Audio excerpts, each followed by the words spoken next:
প্রিয় ষষ্ঠ শ্রেণীর শিক্ষার্থীরা, শুভেচ্ছা নিও। আজকে আমি তোমাদের বিজ্ঞান বিষয়ের নতুন বই থেকে সপ্তম অধ্যায় এর সৃজনশীল প্রশ্ন 1 সমাধান করে দেব। প্রথমে তোমাদের বলবো, যারা আমার চ্যানেলটি সাবস্ক্রাইব করো নাই তারা আমার চ্যানেলটি সাবস্ক্রাইব করবে এবং আমার সাথে থাকবে। তাহলে চলো আমরা ক্লাস শুরু করি। বিজ্ঞান সপ্তম অধ্যায় সৃজনশীল প্রশ্ন 1। ফজলুল হক সাহেবের মা মাটির পাতিলে রান্না করেন, অপরদিকে তার স্ত্রী গ্যাসের চুলায় অ্যালুমিনিয়াম পাতিলে রান্না করেন। তার মা তামার চামচ এবং স্ত্রী অ্যালুমিনিয়ামের চামচ ব্যবহার করেন। প্রথম প্রশ্ন, গলনাঙ্ক কি? দ্বিতীয় প্রশ্ন, ধাতু তাপে সুপরিবাহী কেন? ব্যাখ্যা করো। তৃতীয় প্রশ্ন, উদ্দীপকের কোন ধাতুটি বৈদ্যুতিক তারে ব্যবহার করা হয়? ব্যাখ্যা করো। এবং সর্বশেষ প্রশ্ন, রান্নার ক্ষেত্রে ফজলুল হক সাহেবের মা ও স্ত্রীর মধ্যে কে বেশি সুবিধা পান? বিশ্লেষণ করো। চলো এখন আমরা এর সমাধানগুলো দেখে নিই। প্রথম প্রশ্ন ছিল, গলনাঙ্ক কি? কোনো কঠিন পদার্থকে উত্তপ্ত করলে যে নির্দিষ্ট তাপমাত্রায় তা কঠিন অবস্থা থেকে তরল অবস্থায় পরিণত হয়, সেই তাপমাত্রাকে গলনাঙ্ক বলে। দ্বিতীয় প্রশ্ন, ধাতু তাপ সুপরিবাহী কেন? ব্যাখ্যা করো। ধাতুর মধ্যে অসংখ্য মুক্ত ইলেকট্রন থাকে। এই মুক্ত ইলেকট্রনগুলো ধাতুর ভেতরে সহজে এক স্থান থেকে অন্য স্থানে চলাচল করতে পারে। যখন ধাতুর এক প্রান্তে তাপ দেওয়া হয় তখন সেই অংশের ইলেকট্রনগুলো বেশি শক্তি লাভ করে এবং দ্রুত গতিতে চলতে থাকে।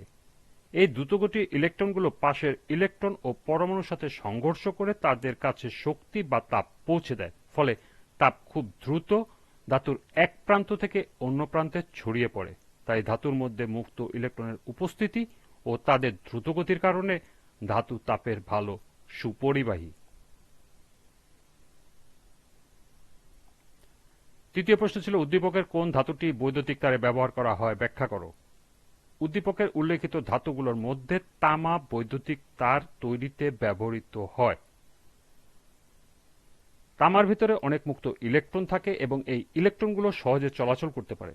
যখন কোনো পরিবাহকের মধ্যে বিদ্যুৎ প্রবাহিত হয় তখন এই মুক্ত ইলেকট্রনগুলো এক স্থান থেকে অন্য স্থানে চলাচল করে এবং বিদ্যুৎ পরিবহন করে। তামায় মুক্ত ইলেকট্রনের সংখ্যা বেশি হয়, এটি খুব সহজে বিদ্যুৎ পরিবহন করতে পারে। এছাড়া তামা খুব সহজে বিদ্যুৎ পরিবহন করতে পারে, ফলে বিদ্যুৎ অপচয় কম হয়। তামাকে সহজেই লম্বা ও পাতলা তারে রূপান্তর করা যায়। তামা তুলনামূলকভাবে সহজে মরিচা ধরে না এবং দীর্ঘদিন ব্যবহার করা যায়। সুতরাং বলা যায়, উদ্দীপকে উল্লিখিত ধাতুগুলোর মধ্যে তামা ধাতুটি বৈদ্যুতিক তারের তৈরিতে ব্যবহৃত হয়। সর্বশেষ প্রশ্ন ছিল, রান্নার ক্ষেত্রে ফজলুল হক সাহেবের মা ও স্ত্রীর মধ্যে কে বেশি সুবিধা পান? বিশ্লেষণ করো। রান্নার ক্ষেত্রে ফজলুল হক সাহেবের মা থেকে স্ত্রী বেশি সুবিধা পাবে। উদ্দীপকে ফজলুল হক সাহেবের মা মাটির পাতিলে রান্না করেন। মাটির মূল গাঠনিক উপাদান হল সিলিকা, যা একটি অধাতব পদার্থ। তাই মাটির পাত্রে অধাতুর বৈশিষ্ট্য বিদ্যমান থাকায় এটি সহজে তাপ পরিবহন করে না, ফলে রান্নার জন্য অধিক তাপ প্রয়োজন হয়। অপরদিকে ফজলুল হক সাহেবের স্ত্রী গ্যাসের চুলায় অ্যালুমিনিয়ামের পাতিলে রান্না করেন। অ্যালুমিনিয়ামের ধাতুর বৈশিষ্ট্য যেমন ঘনত্ব বেশি, শক্ত প্রকৃতির, চকচকে, তাপ ও বিদ্যুৎ পরিবাহিতা ইত্যাদি বিদ্যমান থাকায় এটি ধাতু। ধাতু হয় অ্যালুমিনিয়ামের জন্য যে তাপ প্রয়োজন তা সহজে অর্জিত হয়, দ্রুত রান্না করা যায়।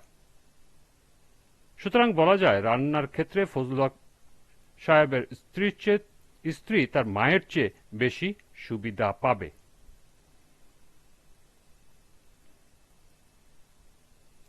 এই ছিল 1 নং সৃজনশীলের 4টি প্রশ্নের সমাধান। আজকের ক্লাসটি এ পর্যন্তই। পরবর্তী ক্লাসে 2 নং সৃজনশীল প্রশ্নের সমাধান করে দেব।